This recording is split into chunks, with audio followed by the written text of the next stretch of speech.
My lips are peeling so badly lately. Pisses me off.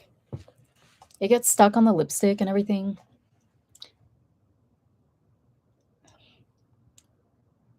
Uh, 1 second.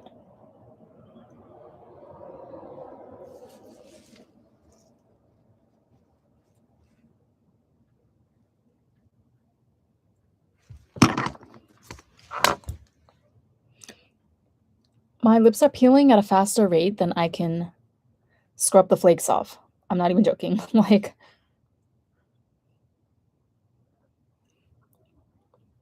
even if I do a lip scrub before applying lipstick, it doesn't matter. Because, like, by the time I get the lipstick out of its tube, the next layer is already peeling off. It's crazy. But yeah, so I went ahead and watched Devil Wears Prada 2. Oh my god.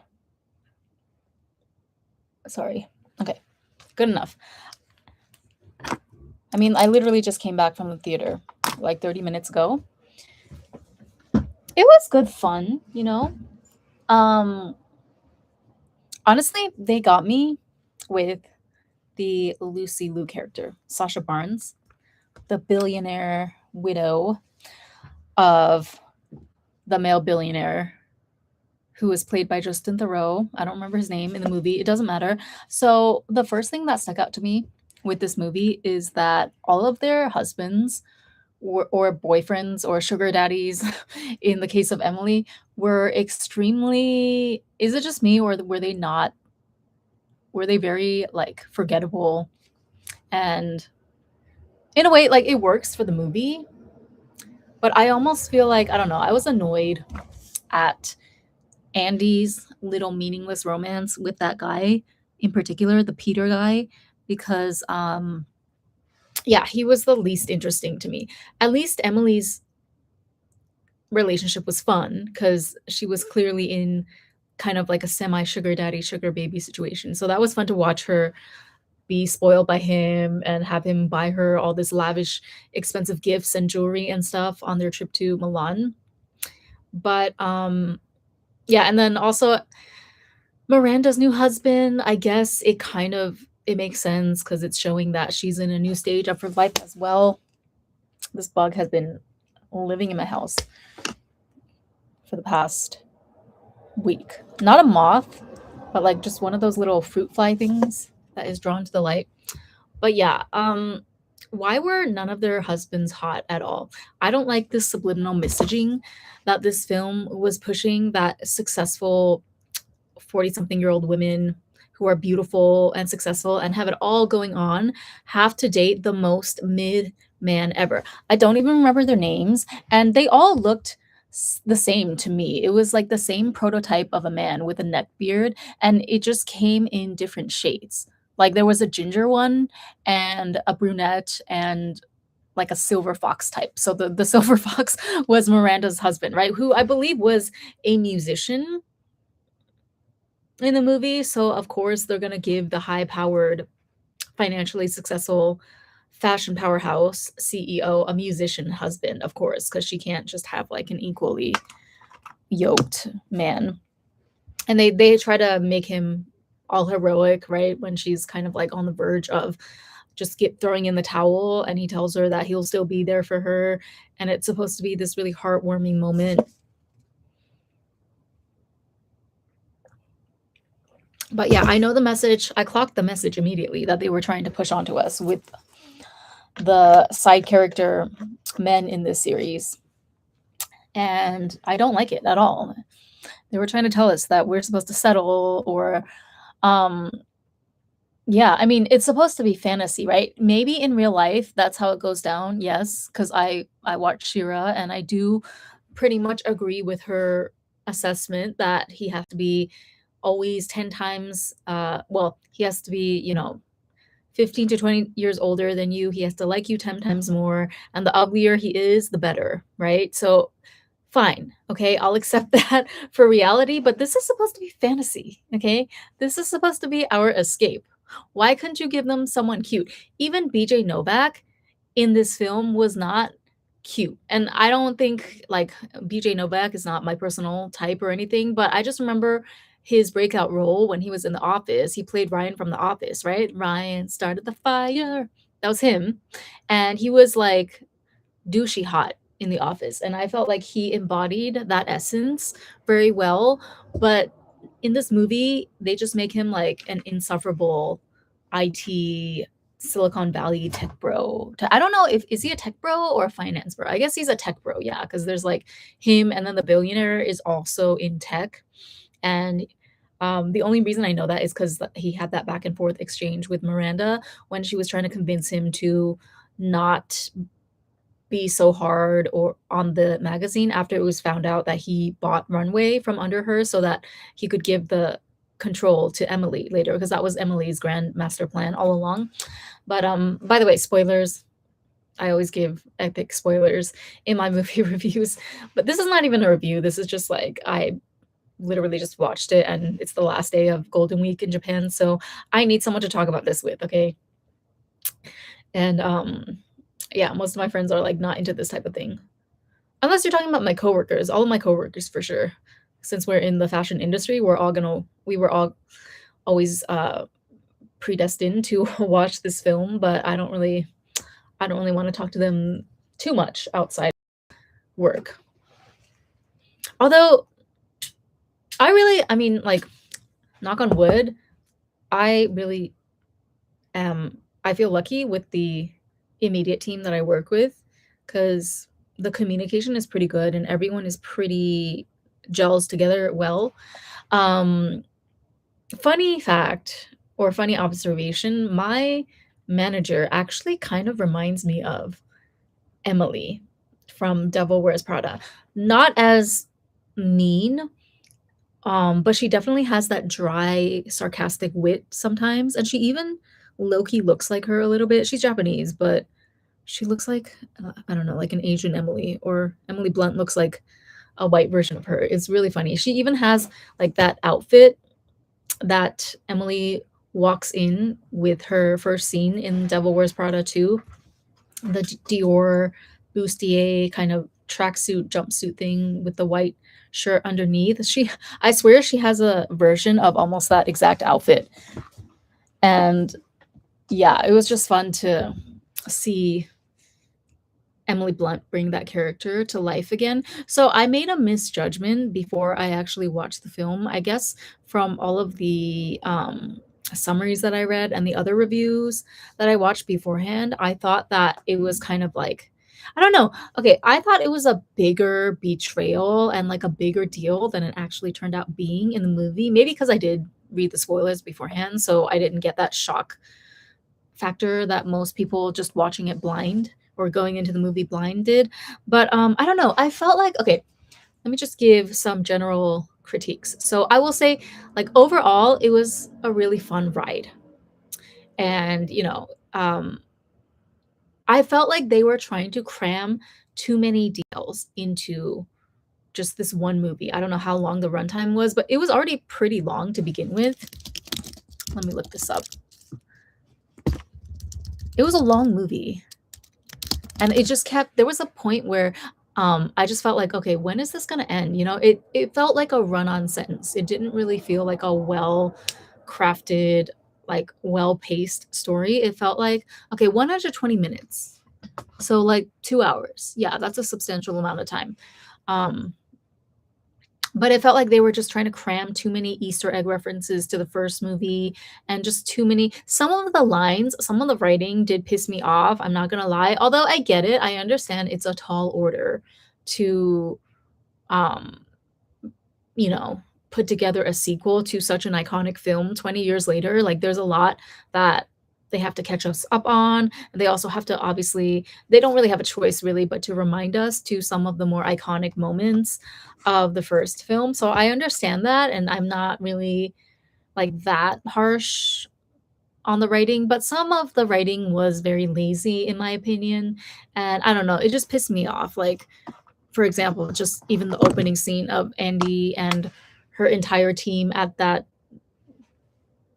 newspaper or wherever she was working, some serious publishing house, right? Or yeah, like serious press company. And the way that they were all laid off at the same time when their phones all buzzed and went off simultaneously, but then like 2 seconds later she immediately gets a job offer from Runway again. That's happened to nobody ever in real life, especially in this job market. So it really grinds my gears when TV shows portray getting a job as something that literally falls into your lap. It's like, okay, yeah, I understand that this is supposed to be escapism, but it would be nice. And then they like throw it in our face. So they kind of I would get it. Like I wouldn't think anything of it if the character was supposed to be obviously a nepo baby type of character. Like for example, BJ Novak's character, right? He is the heir to um the magazine Condé Nast. I don't know what it's called in the movie. I'm just gonna say Condé Nast because that's what the Runway magazine is supposed to represent Vogue in real life, and then Condé Nast is the publishing house that owns Vogue and several other magazines as well, right? So BJ Novak is the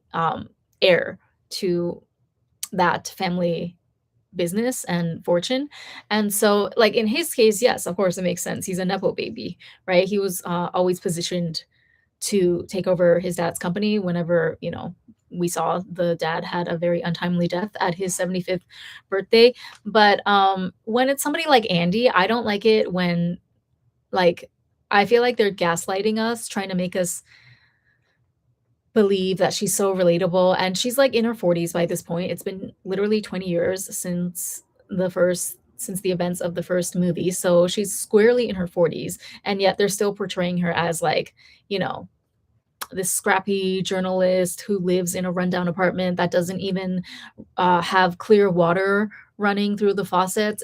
But then it's like, okay, but clearly though, the fact that all these job offers, she got like multiple job offers within less than 24 hours of losing her old job, right? Because remember her friend, I mean, maybe it was just her friend being nice, but her friend kind of flat out offered her a job at her gallery, to tide her over, right? And she rejected it because she was like, "You know what? I don't think it's the right time." But I think the real reason she rejected it is because that was not part of, her career plan or her industry whatsoever, so she didn't wanna get sidetracked with an art gallery job, right? But, to be fair, again, I think the friend just offered in the first place to be nice. She probably didn't really expect Andy to take her up on the offer, but if Andy had said yes, I'm sure her friend would have been like, "Okay, let's get started with the paperwork." So it's like, okay, I'm supposed to believe that Andy is still like bootstrapping it in her 40s because she just cares that much about journalistic integrity over money, even though she could have had a much higher paying job at Runway all these years. She chose to take a pay cut and work for, a company that has more journalistic integrity. And it's like, fine, but those kinds of people don't get multiple job offers within the same day that they get laid off from their job. Like those are the types of people that have to apply for unemployment and go through the whole shebang and just like, interview for months and months, sometimes years on end before they can find their next steady gig. So it's like pick a lane. I wasn't really buying, yeah, like I wasn't sold on the type of character that they were trying to portray Andy to be. I'm like, okay, so is she down on her luck? Is she still supposed to be like that insecure? On one hand, it's like they portray her still being that insecure girl who is just so eager to please Miranda, but then on the other hand, they're trying to show us that, wait, no, but she's confident now and like she is highly sought after, highly respected in her industry, and it's like I don't really buy it. You can't have both, okay? In Emily's case, I feel like her character development totally makes sense, right? Like she would be the type to date a billionaire just to get access to um first of all, the lavish lifestyle, and then also the leverage that he could lend to her in her personal vendetta against Miranda, right? Because it was her plan all along to buy Runway from under Miranda. But yeah, I don't know. I just felt like, okay, so she gets her billionaire husband, or no, they're not married yet. So Emily is divorced with 2 kids from, like, a narcissistic ex-husband, and now she's dating a billionaire, and his name is Benji, right? So I feel like, Justin Theroux, who plays the billionaire, did a good job actually, because there was one scene which I thought was particularly funny, where he was like, um, "Yeah, I'm not doing water anymore." I think Andy or someone was like, Are you would you like some water?" Or and he was like, "Oh, I'm not doing water anymore because it's poisonous." Like, the latest reports have come in, the latest studies show that water is basically poison, so I'm on a no water diet as of the moment. That was extremely, it was an extremely good, I guess, satirical commentary on how actual billionaires kind of live and all of the fads that they take part in real life, so that was witty. So yeah, Emily gets her boyfriend to buy Runway, um, from BJ Novak, right? But then, and Andy at first is goes along with it because Emily kind of baits her into thinking that they're doing it to save Runway, but in reality, Emily is doing this to get back at Miranda because of a grudge that she's had for against Miranda for years, probably decades, because we find out in a confrontation between the three of them, once Miranda finds out that Runway has been sold to Emily's boyfriend, it's revealed that Emily or Miranda engineered Emily's exit from Runway by getting Dior to hire her. And Emily has never let that go. She's always, been wounded because of that. And Miranda also basically says to her face, um, in this sequel, that you're not a visionary, you're a vendor. Ooh, that's a burn if I ever heard one. And you got to feel bad for Emily because I'm like, okay, on the one hand, you know what? Truth hurts, and Miranda is not afraid to cut straight to the truth, so you gotta respect that. I could sense that, um, it wasn't Miranda doesn't really is not the type of character to do something out of malice. She is just a very straight shooter, and so you can see from Miranda's perspective that, okay, some people are just not cut out to creatively run a fashion magazine like Runway, which is so instrumental in setting the trends for the entire world, really. And she just, like, from her perspective, from her expert judgment, um, Emily is just not up to par, right? Emily was always kind of just trying to get a seat at the cool girls table, but and Miranda acknowledges that, "Hey, you're very pretty and you were very, good at the role that you did occupy, but you're not a visionary at the end of the day. That's why I could no longer have you at Runway." And, she did get her another job at Dior so that it's not like Emily's livelihood was ruined or anything. So, in a way, Miranda has her own way of showing that she cares and of looking out for her underlings. But yeah, at the end of the day, Emily just doesn't have what it takes, right, to creatively lead a magazine like Runway. Because you gotta remember, for them, for the characters in this series, fashion is a religion to them.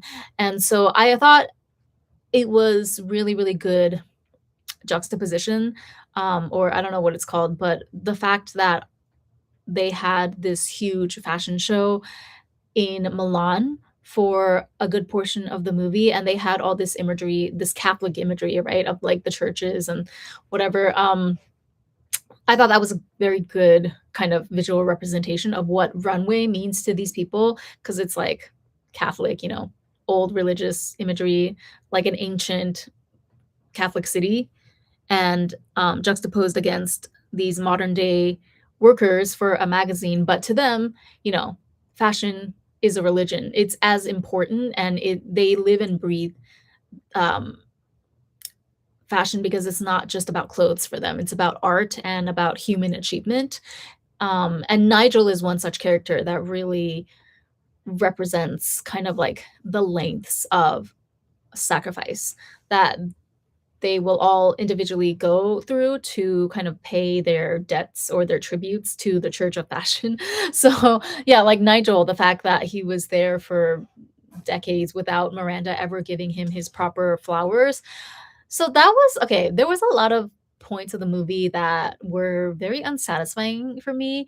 Like, I was really excited, I'm not even gonna lie, I bolted up in my seat when I saw Lucy Liu come on the screen. I already knew that she was gonna be a character because I read all the spoilers, but still, like, seeing her face there, I was like, "Wow, yes, they got it right." Like, they picked the right actress. They picked all the right actresses for this movie. That I will give them credit for. They might not have. There's always going to be different opinions that people have over whether or not it lived up to the first movie. But as far as the star power and kind of like the perfect storm of just actresses and actors that can really pull off all of these complex characters that sometimes do not unscrupulous. Well, they sometimes do things that are morally questionable or that we don't it doesn't necessarily paint them in the best light, but because it's these actors portraying them, we kind of forgive them, right? And we kind of are softened in our way that we judge them because we have such an affinity for these actors in particular. Meryl Streep, Anne Hathaway, Anne Hathaway, like, in my mind, Anne Hathaway is always gonna be Mia Thermopolis from The Princess Diaries, so we have, like, the literal, princess of the millennial girly movies, I don't know what to call it. I was gonna say chick flicks, but they're not necessarily chick flicks. Coming of age girl movies in the 2000s. Anne Hathaway was such a prominent feature in all of those, right? And Lucy Liu as well. We all love Lucy Liu. And I just remember this one interview where I remember during Charlie's Angels, which is one of my top five favorite films, and you can fight me on that later outside. But the original Charlie's Angels, not the sequel. The sequel to the Charlie's Angels, that was a wasted opportunity, I have to say. Like, compared to Charlie's Angels 2, Devil Wears Prada 2 definitely knocked it out of the park. I feel like Charlie's Angels deserved so much better, but anyway, Lucy Liu, I feel like Charlie's Angels is what really kind of catapulted her to superstardom, and I remember the guy that, played Bosny, is that his name? Oh my god. Sorry, I got some mascara in my eye. Bosley. Okay. He was played by I forget his name. Oh, 2001. Charlie's Angels. God, that was 25 years ago. Oh, Bill Murray. Yes, yes. I remember Bill Murray um could not stand Lucy Liu on that set because he said that she couldn't act. And I kind of see what he's talking about, but I feel like that was unnecessary for him to be that hostile towards her. And of course, she's an Asian girly, so I'm always gonna take up for her. She didn't Lucy Liu has never done anything bad towards anyone, so we don't play about Lucy Liu, okay, in the Asian community. And yeah, so regardless of like whether or not I forgot his name again, Bill Murray approves of Lucy Liu's acting chops. I'm glad that you know the industry or the market has spoken that we want Lucy Liu regardless of whether you think her acting is top tier or not. We just want to see her on our screens. That's at least that's my sentiment when it comes to Lucy Liu. So I really like they got my attention, okay, when they introduced the Lucy Liu character who was Sasha Barnes, the divorced now millionaire divorcee of the tech billionaire who is Emily's current boyfriend in the movie. But like okay, I feel like the scenes that I was most excited about, that piqued my interest and that I wanted more of, I feel like those scenes were just cut short, and then other scenes that I didn't really care for so much or it felt more like filler, they were dragged out for whatever reasons. And I don't know if I'm thinking maybe it could be anything, but I don't think it's out of the realm of possibility that maybe the contracts for certain actors, maybe Lucy Liu herself, stipulated that she can only work a certain amount of hours on set or whatever. Because I'm sure Lucy Liu is a busy woman. But for example, so what I'm talking about is, like, when they have to take the helicopter or the speedboat or whatever to Lucy Liu's huge, sprawling, beautiful mansion estate on some island somewhere. Um, and then this is after Andy managed to get an interview with Sasha Barnes, right? Thus, kind of solidifying her getting back into the good graces of Miranda. And because, like, Runway, apparently Miranda and Runway had been trying to get an interview with Sasha for the past.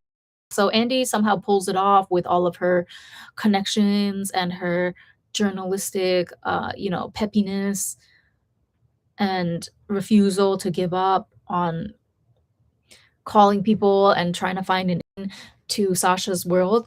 I thought, like, so they showed us a small clip of Miranda interviewing Sasha for her magazine feature in Runway, but then it just gets cut off abruptly, or I don't know, I was not satisfied. Like, she didn't really even ask her anything. There was only the only thing that the only exchange that took place was that Sasha was like, "Hey, I noticed that you didn't ask me one thing about my ex-husband or about my divorce since we were here." And she's saying that in a pleased way, right? She's like, "I noticed I was expecting that you might grill me about my divorce, but I noticed that you didn't even say a single thing about it. Why?" And then Miranda's like, "Well, you're not defined by your divorce, so why would I ask about that?" And I kind of liked, so that's one thing that I like, that I think this movie did well.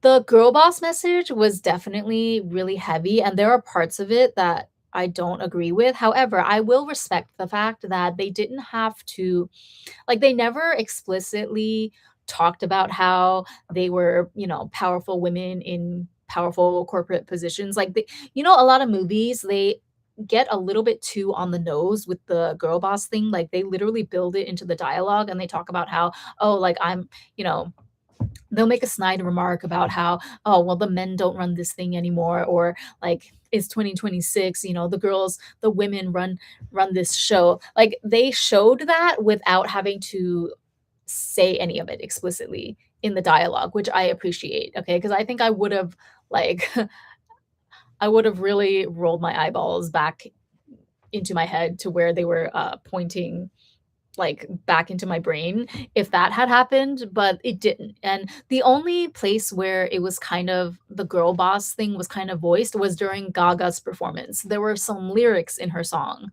I forget the exact lyrics, but it was something like God is a woman. I know that's not the right song. That's an Ariana Grande song, but it was like, God showed me that it's the shape of a woman, something like that. So they did kind of have to reference it through the lyrics, but they got away with it because it was a Lady Gaga song, right? So it wasn't like you could claim plausible deniability that that was not purposeful on the part of the script writer necessarily. But yeah, so I like how they showed all these powerful women running this very woman centric business of fashion. Oh my God, what is in my eye right now?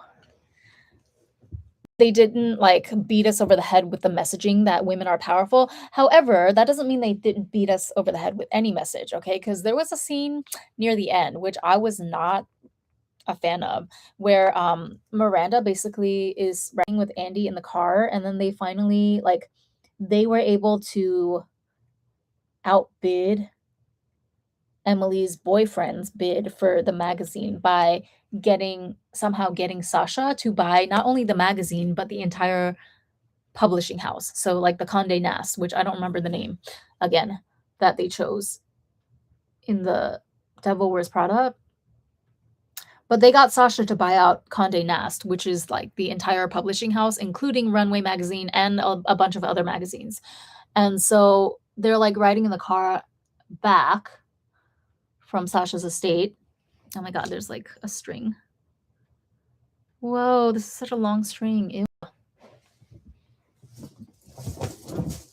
Hold on a second. Let me fix my contact. I gotta get my eye drops. Yeah, so during the car scene, Miranda is like she reveals to Andy in her witty, acerbic Miranda way that she knows that she knows that Andy has been kind of secretly writing an expose book on her this entire time. And Andy is like, "Oh my god, how did you know?" She's like, "You know what? You should write that book about me, Andy. Like, you have my blessing, basically." And she's like, "Leave in all the nitty-gritty details. Leave in the good, bad, and the ugly, you know? Like, tell them don't just tell them, um, what an amazing boss I am or what a visionary I am. Tell them how much I missed of my twins' lives.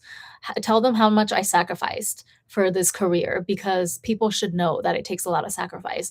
But then she launches into like this tangent about that part is clear that she was basically giving Andy her blessing to publish the book, right? Because Andy was going back and forth on whether she wanted to publish the book, and then her friend was telling her that, "Listen, they're gonna give you a $350,000 advance if you commit to doing this book deal." So right before they finalize the offer, Andy gets cold feet because she's like working with Miranda at the same time, and she's seeing how Miranda is under so much stress and kind of like the devastation of seeing Miranda lose in front of her eyes everything that she's built for the past decades, like everything that she's dedicated her entire professional life to. So that makes Andy not want to go through it anymore out of like loyalty to Miranda or whatever. But Miranda is telling her, no, go ahead and publish the book. You have my blessing, you know, like don't hold back. It's fine. I already know about it and whatever.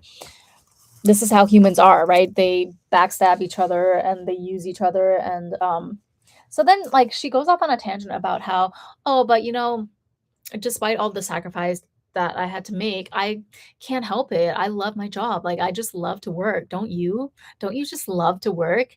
And I'm like, here we go.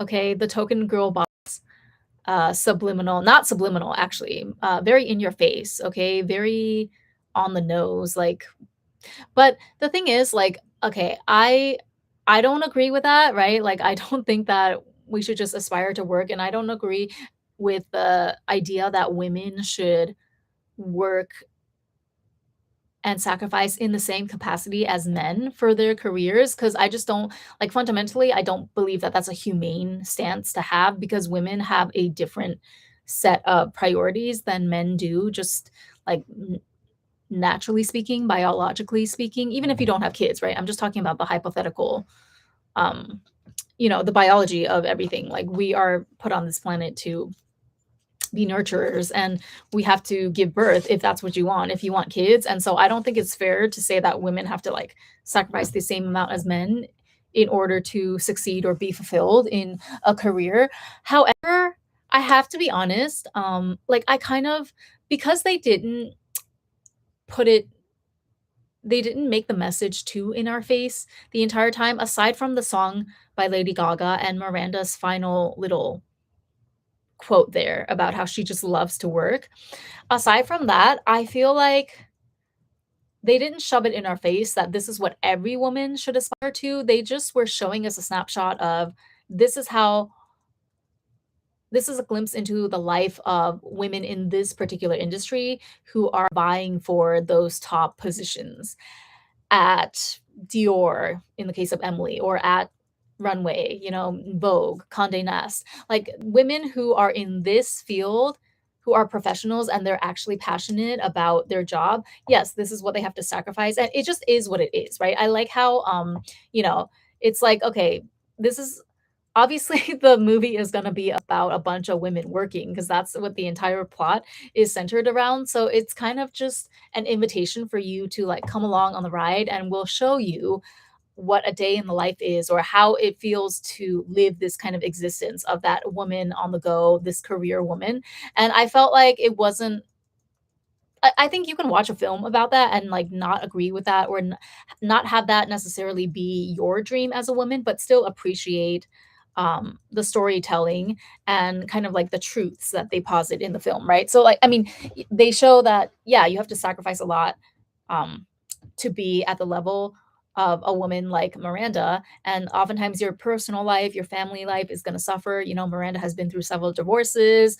They didn't talk about her relationship with her kids, but they mentioned that she didn't get to spend a lot of time with him. She wasn't there a lot when they were growing up. And so it's kind of just like, okay, it's good to know, you know, it's good to see representation of like a realistic snapshot of what that looks like. But because they portrayed it so unabashedly in this movie, it just confirms more for people who know that that's not the path that they want to take. It's good confirmation that, oh, okay, so like I made the right choice. You know, like that's fun, that's great. I enjoyed the movie, but that's not my path. And that's not what I want to do. I don't want to be a Miranda Priestley, you know, like I'm okay with just um running my own small business from home or having a more chill job that I can just work maybe part-time and take care of my kids, take care of my family at the same time. So I think it's a snapshot of, you know, the extreme case of a career woman in the modern day, and I don't think it's necessarily bad to have that kind of representation in the movies. And I also know that, you know, unfortunately, despite what my opinions personally might be, that is kind of still where the majority of the world is stuck at in terms of women's liberation or feminism, whatever you want to call it. Like you know, the whole trad wife trend and soft life, I feel like it's mostly a social media trend, or maybe certainly it's more prevalent in certain parts of the world than other parts. So I'm talking about like, I don't know, North America or maybe more like Muslim countries. I think the trad wife soft life thing, um the hypergamy conversation, or like Eastern Europe, it's more popular over there. But in Asia, I have to say, like as someone who's lived in Japan for the past 13 years, I feel like in Asia, they're still kind of stuck on the whole, oh, but like they're still stuck in the mode of brainwashing to where a lot of the women here genuinely believe that this is what they want, that they want to be a career woman and that they want to work like 12 plus hours every day, just like a man. Like they're still under that brainwashing. I feel like America, for example, is a little ahead of that, right? Like there are women that are kind of waking up to the fact that, okay, this is not worth it. You know, like I'm burnt out, my relationships are suffering, or like, yeah, I feel like I, you know, invested all of this into my career and my marriage and my kids only for my husband to cheat with his secretary or cheat with some waitress 20 years into our marriage. I feel like American women are waking up more to the fact that like maybe this isn't what I want. Maybe the whole life or the sugar baby route or the soft life, soft wife route, whichever one you choose, like maybe that's the way to go. But in places like Japan, China, South Korea, they're still kind of stuck in that the stage that America was maybe 2 or 3 decades ago, where women were really, really starting to gain their footing in the professional world. Um, and like men are also still kind of just because, you know, men follow what women want, to be honest, as much as they try to force the patriarchy onto us. It doesn't matter because we still run this shit at a spiritual level. And so men are going to adjust their tactics and their lifestyle to what women want ultimately. And because men here see that women still want to have that career woman persona, or they want to, like, women here are indoctrinated and brainwashed since birth to feel like they want to prove themselves to society, right? Without having to sleep their way to the top or use their looks or whatever. Like they even mentioned that in this movie. So that's what I'm saying. Some parts definitely in The Devil Wears Prada 2 still had me side eyeing them, but it wasn't as heavy handed as I was expecting or as I was fearing.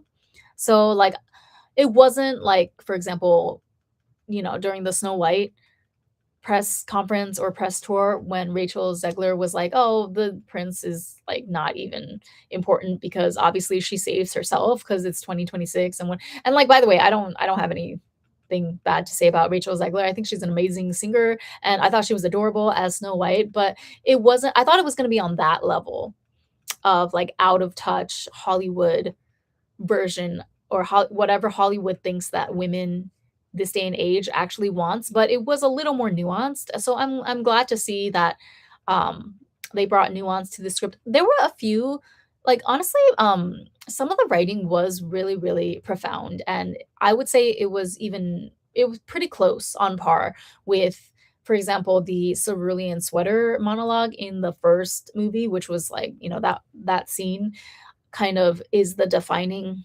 moment of the first movie. And there were some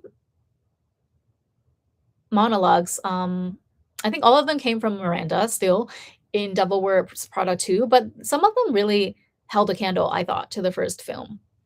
Some people might disagree with me on that, but I think, like, for example, when she told Emily that you're not a visionary, you're just a vendor, that was fire, okay? As much as it stung, it was the truth. And also that chilling monologue that she delivers to Andy when they're both looking at a painting of the Last Supper, and she's telling Andy how, it's human nature to backstab each other, and that was Miranda's way of telling Andy that she knows that Andy and Emily and whoever else are up to something, and she's already clocked it, like she's already on their trail before, so don't try to outsmart her. That was kind of the message she was sending to Andy. Like, you're a novice at this. You thought you could be sneaky behind my back, but I have eyes and ears everywhere. So I know exactly what you're doing. I don't know exactly what you're doing, but like I know you're up to something, and don't think that I'm not watching you. That was what Miranda was saying to Andy in a nutshell in that moment. And that was good writing. I thought that was like really good dialogue. And obviously, since Meryl Streep, stating the obvious here, but Meryl Streep is a really good actress. There were several points in the film where she had like tears in her eyes, and it was to the point where sometimes like I couldn't tell whether it was that she was on the verge of shedding a tear, or whether she was just tired and her eyes were bloodshot, or maybe a combination of all the above. But that ambiguity where you can never quite tell, like, is she about to break emotionally, or is she going to hold it together for one more day? That tension I could really feel from Meryl Streep's performance. So that was excellent.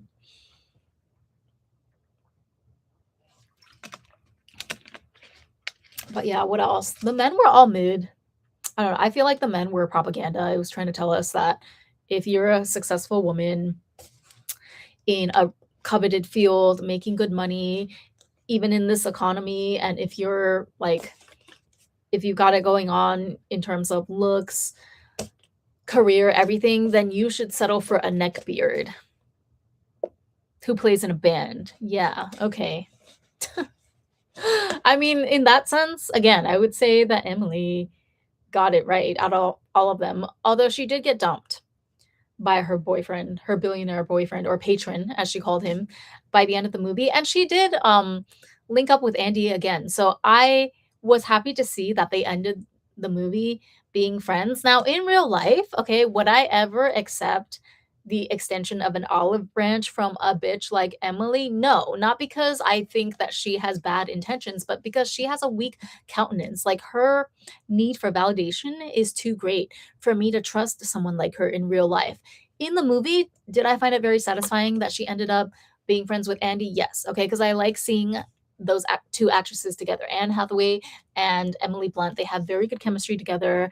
And it scratched an itch that I didn't even know needed to be scratched. Okay. So I was happy with the fact that they kind of hashed it out at the end. I was under the impression before I watched the actual movie that Emily Blunt was just like betraying both Andy and Miranda, but come to find out, it was a lot more nuanced. It was more one-sided towards it.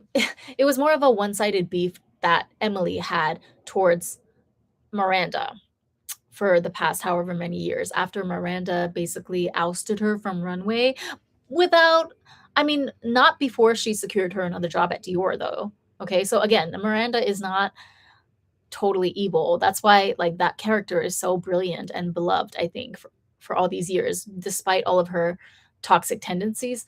But yeah, I was glad to find out that like even though she kind of betrayed Miranda, although Miranda betrayed her first from Emily's point of view. So I feel like it was fair game between Emily and Miranda, to be honest with you. But and you feel bad for a split second because Andy kind of gets caught in the crossfires, and before she knows what she's stepping into, she co-signed on on Emily's plan that ultimately was designed to unseat Miranda from her throne at Runway. So you kind of feel bad because like Andy, for whatever reason, feels guilty about that. But then, they save the day by getting Sasha to buy out Condé Nast. But the thing is, okay, that was another scene. So like the scenes where they were interviewing Sasha for the magazine spread, and then the scene where Emily and Andy get on the speedboat to go to her billionaire boyfriend's island or something. Everyone lives on like an island, or they have several islands, private estates on islands, I guess, or coastal estates. I don't know, but yeah, like they go to her boyfriend's estate to meet with BJ Novak and her boyfriend, Emily's boyfriend, to talk about him buying out Renway. I felt like those scenes were always cut short, okay? Because like when they had the initial discussion of Benji buying out Runway, BJ Novak was like on his way, or I don't know. I think he landed, but he was like on the phone with someone else, and they were kind of waiting for him to show up. And then they never actually show them having the conversation with BJ Novak. And then it happens again with the Sasha takeover, right? The Joker card that Andy and Miranda have in their back pocket, which is that they, before BJ Novak and Benji are able to finalize the sale of Runway to Benji, Sasha's offer comes through on BJ Novak's phone, and he goes for her offer instead to buy the entirety of the Condé Nast publishing house. But it's like, why don't we? I don't know. It was very unsatisfying to me to like not see that conversation actually play out in a real scene. Like I wanted to spend more time on Lucy Liu's fabulous resort of a house or a mansion, whatever, her abode, her billionaire abode. Like I felt like we didn't get enough time there, but yet we got all of these like sequences that dragged on in Milan for some reason. I don't know. Like I found the actual fashion show sequence a little bit long. I understand that they had to get the Lady Gaga cameo in there. Okay, that cameo also felt very disjointed to me because it felt like it was very clumsy. It was very clunky. And even the exchange that Miranda has with Lady Gaga, to where Gaga is like, "Oh, I'm surprised you call me. Don't you hate me?" And Miranda was like, lying through her teeth, "No, I love you.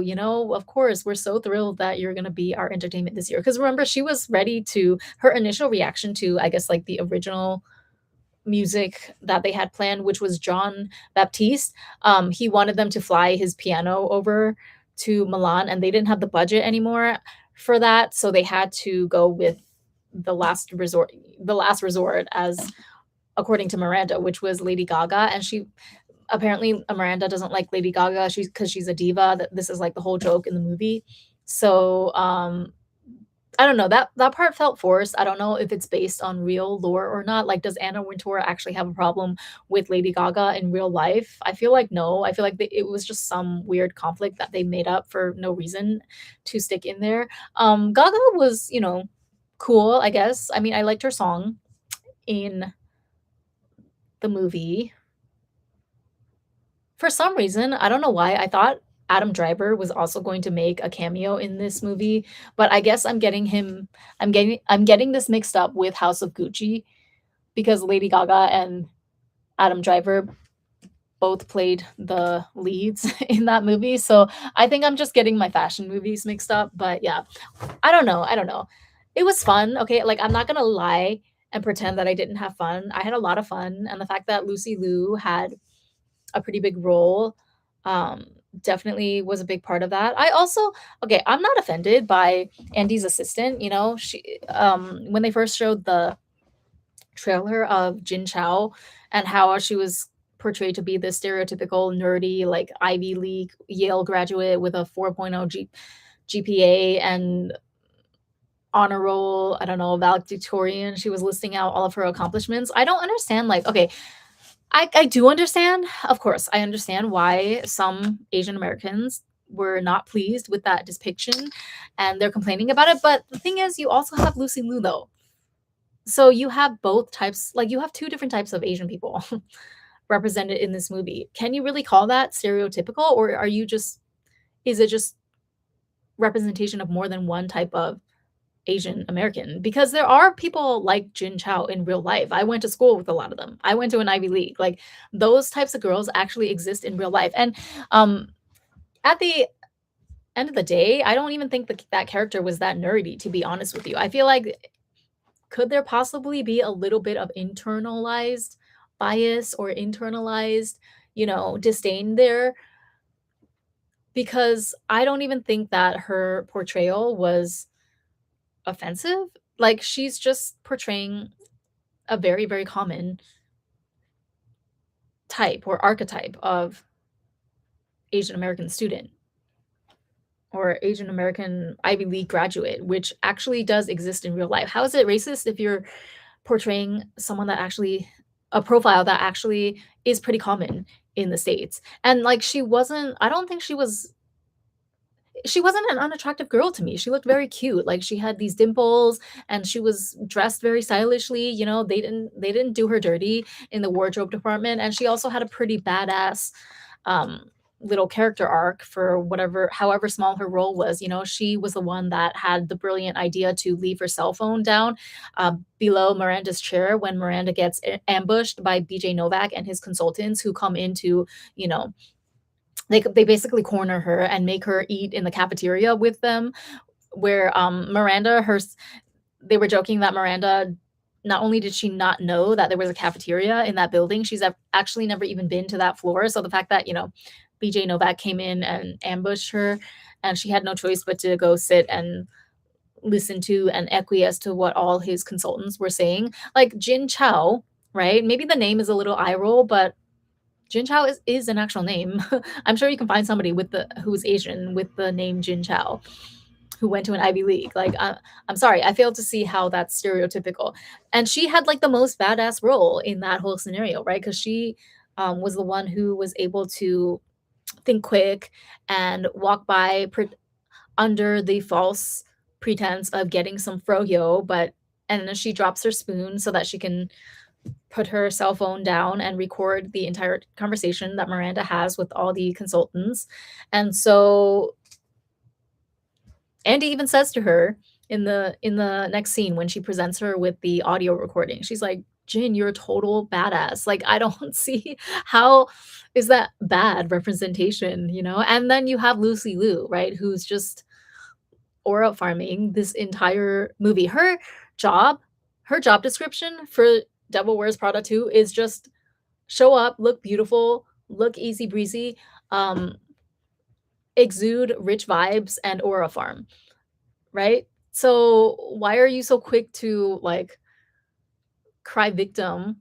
Oh, just because is it a little bit played out? Yeah, sure. I mean, we've seen enough nerdy, academically gifted Asian characters being portrayed on cinema, but then you also have the complete opposite, right? Which is this total badass billionaire woman um who is able to ultimately stick it to her ex-husband by buying out the whole magazine publishing house from beneath him.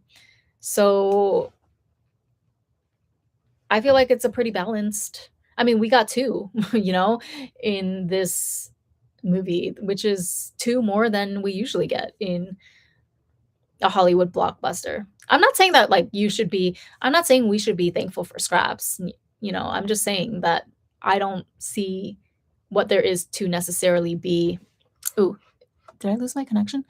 I'm not saying that like I'm so thankful to Hollywood for throwing us these scraps, but I am happy to see Lucy Liu still killing it on the screen. I'm happy to see her have kind of a career renaissance even after those nasty remarks that Bill Murray made about her when she starred in only one of the most popular like girl boss fighting films of all time, Charlie's Angels, 2001. And he still had the audacity to try and diminish her. And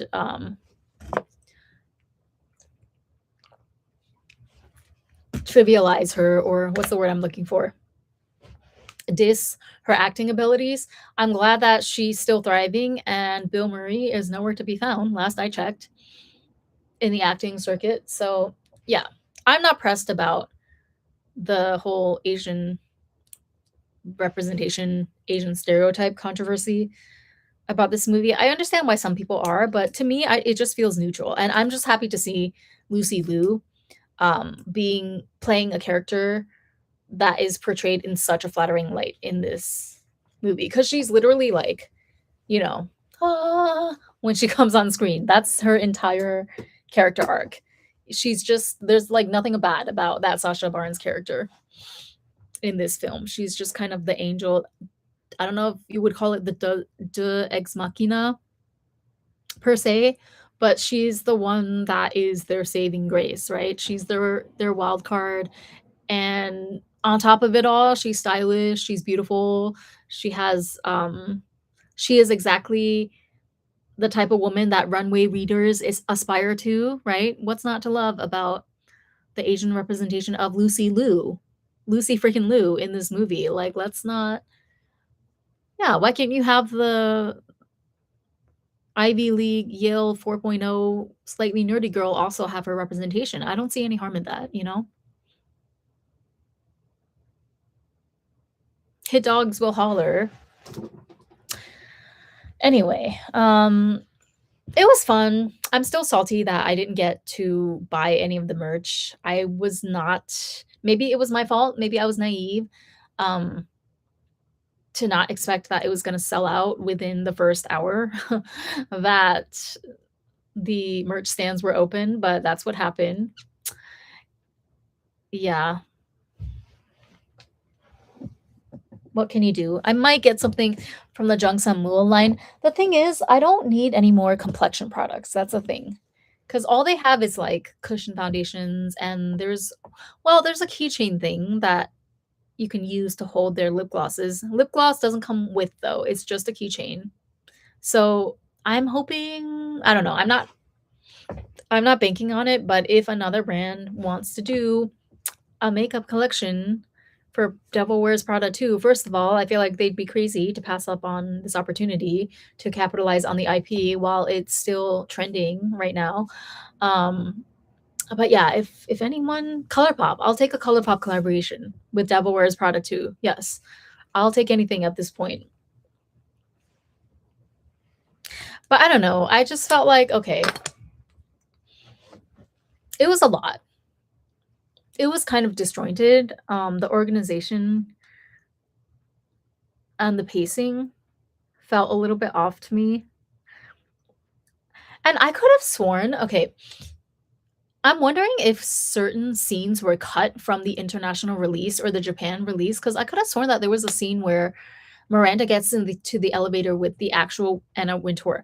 Was that supposed to be in the movie, or was it just some like offshoot, cute little thing that they did for social media on one of the Vogue YouTube channels or something? Because I thought that was gonna be in the movie, and like also the song between, was it Doja Cat and Lady Gaga?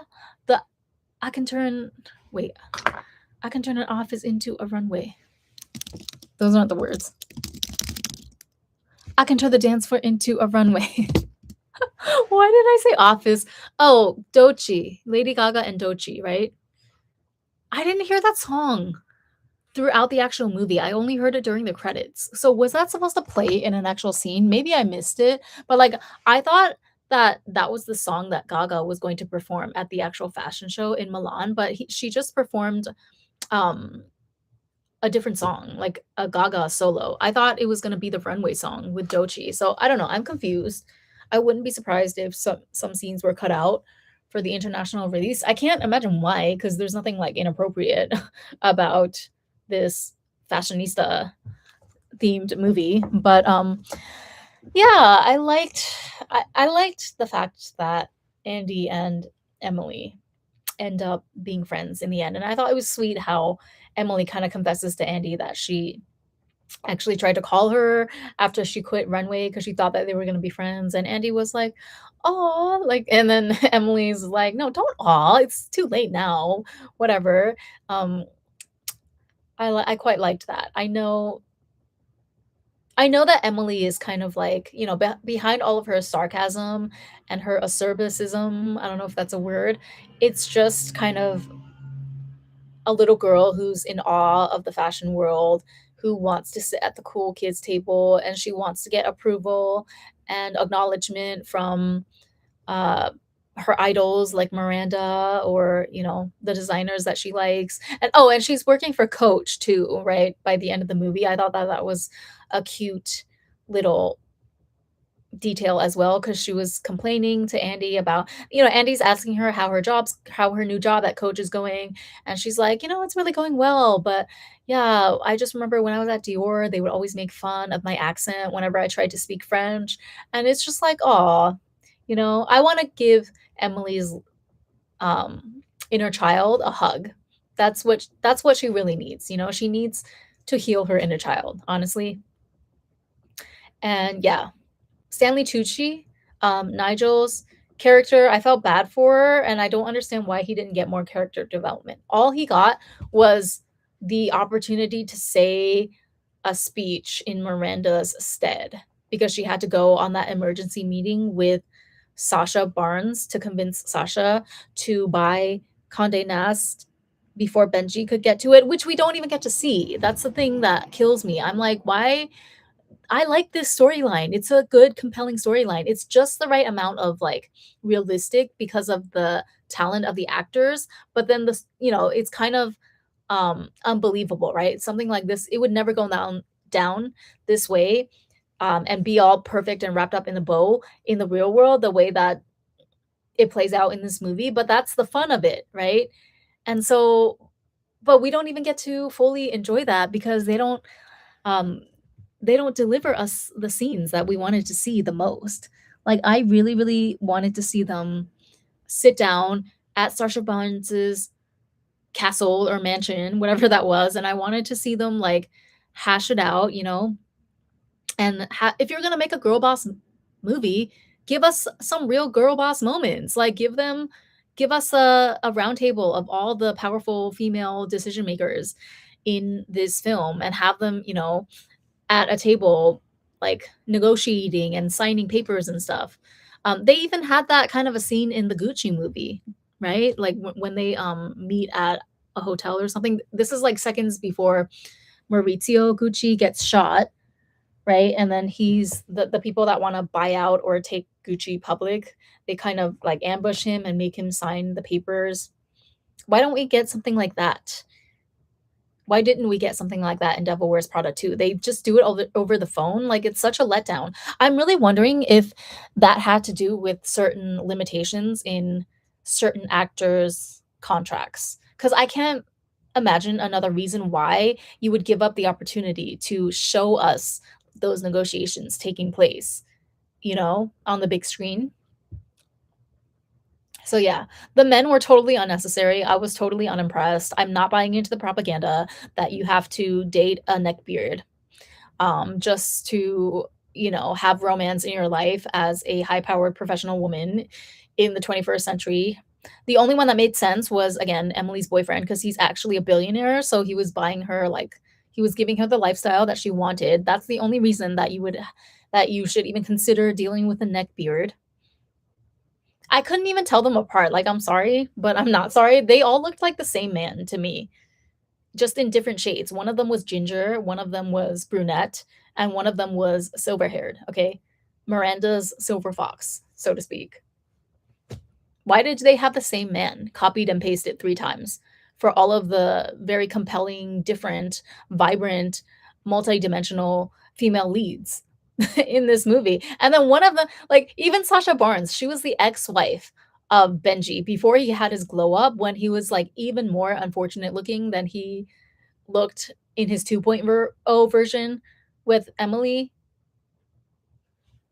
I see you, Hollywood. I'm not falling for the propaganda, no.